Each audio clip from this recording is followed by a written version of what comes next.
This is the Simpsons living in the Middle Ages. Knights can wreck houses whenever they want, and the townsfolk still have to apologize. Lisa is unhappy with these nobles, but Homer warns her not to say such things out loud. Just then, Milhouse says there's something cool to see. Marge wants to bring her mother along, so they head to Spider Forest to meet her, just to tour a display of severed heads hanging up. Lisa thinks it's unfair that rich people's heads are hung the highest. Marge tries to comfort her, but then discovers her mother is seriously ill. Luckily, there's an even more ridiculous illness nearby.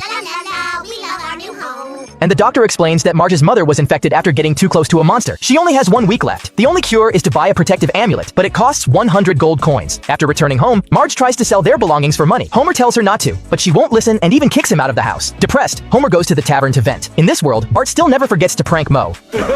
This time by sending messages. Homer works at a manpower station and sneaks away to beg Burns for an advance on his wages, only to be mocked. Their job is completely pointless. They just collect workers' suffering and feed on it, so there's no way Burns will help him. Out of ideas, Homer listens to Lisa, who tells him to bring her a block of lead.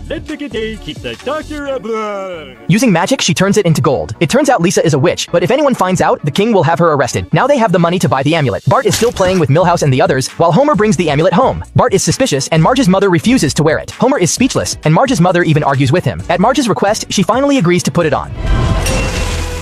Marge decides to roast a hobbit to celebrate. Elsewhere, a sick clown is kicked out of the hospital because his disease is contagious.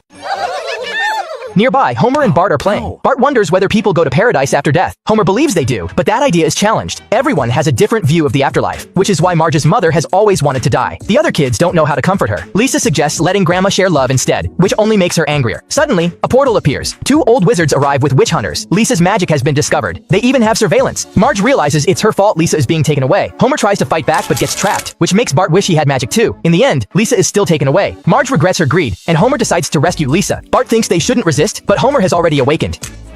He gives a public speech in the square, calling on everyone to rise up against the wretched nobles. His words win the crowd over. People grab their weapons and march toward the castle. They can't even get past the city gate until the Ents agree to help, only to be turned into ladders by Homer and the others. They finally break into the castle and fight the soldiers. Lisa is trapped in a tower. Bart sends Milhouse to rescue her, but he's instantly burned away by fire. It turns out they're facing dragon riders, and no one can resist them. At that moment, Marge's mother suddenly says goodbye. She chooses to sacrifice herself to kill the dragon. Unafraid of flames, she charges straight into the dragon's mouth and succeeds in killing the monster. Everyone wins. Lisa is saved. Humanity achieves its final victory. But with the death of the last dragon, all magic in the world disappears. Humans now have to rely on science to develop the world. Homer, however, forces the dragon back into existence because no one likes living in a world without magic. The dragon immediately burns down their village.